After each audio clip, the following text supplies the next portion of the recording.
Joining me now, MSNBC political reporter Ali Vitali and Guardian reporter Kenya Evelyn.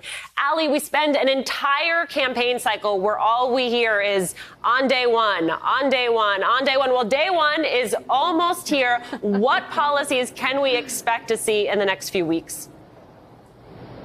Thankfully, almost here, because we've been hearing these promises, and now it's time to see if they're able to put them into action. We know that incoming Chief of Staff Ron Klain has laid out this list of policy priorities to senior White House staff. You listed a few of them, but really what Klain's memo lays out is the policy priorities for the first 10 days. It's going to be a flurry of executive actions to get a lot of these things done, and they include things like what you mentioned, getting America back in the Paris Climate Accords, reversing the Muslim ban, promising to find a way to reunite those children who had been separated from their parents at the border. All of those things that Biden spoke about on the campaign trail and now hoping to put into action. And they all harken back to these four themes, these four crises that we have talked about for so many months. Climate change, the recession, the coronavirus crisis, and racial injustice.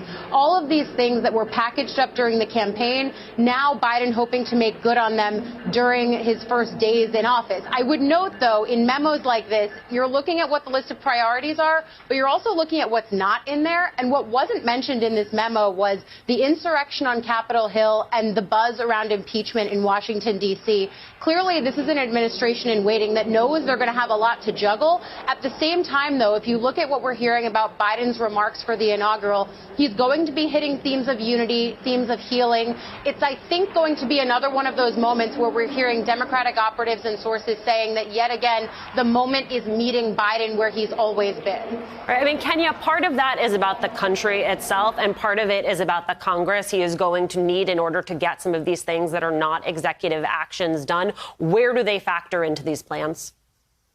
Well, he's going to need the support of at least 10 senators to pass the $1.9 billion COVID package that aims to address some of those lingering racial inequities, particularly in the $15 minimum wage, where Black Americans and Latino Americans disproportionately make up low-wage workers and tip workers who do not receive that minimum wage. So we need that bipartisanship to even get something along the lines that can immediately address the issues that are impacting Americans all across the country. And then beyond that, you're going to have to get them on board for the administration for the long haul. And that means making certain concessions. So we can expect that a Biden administration will be reaching across the aisle to reach out to those Republicans who are already demonstrating a willingness at least to come out against the incumbent president, outgoing president, but at least, or even as we're seeing with Lindsey Graham, still calling these policies radical. Ali, the administration's need for these Senate Republicans is clear, as Kenya just laid out there. What are you hearing from the Biden team about what they are doing, what they plan to do, the likelihood they think of bringing 10 of those Republicans to the table? I think that this is something that we've even heard the president-elect talking about, and certainly that his team would echo, which is that he's someone who thinks that he can build these relationships that will bridge partisan divides. It was the pitch during the campaign that a lot of his rivals actually in the primary thought that he was being a little bit naive about, but that since he became the nominee and subsequently was elected president-elect of the United States, he's doubled down on this and said that he still thinks that he can find concessions to be made and compromises to be made. He has consistently said that people know what his word means at the negotiating table. I do think the larger point here, though, is you can't let the Democratic majorities fool you. We've just laid out here why that is, even just on the top priority, which is that $1.9 trillion COVID deal. At the same time, though, I think it's going to be really interesting for those of us who want to see the role that Vice President-elect Kamala Harris will play. She is going to be the one who's breaking those ties in the Senate, and a lot of people are looking at what her policy portfolio might be. They've really shown a partnership, a united front here.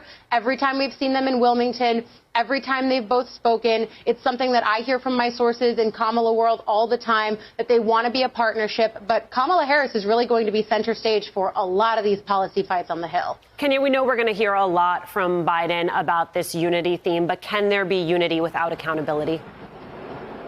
what we will see, essentially, what will happen once this administration takes over? Will we still see an impeachment trial in the midst of a new administration?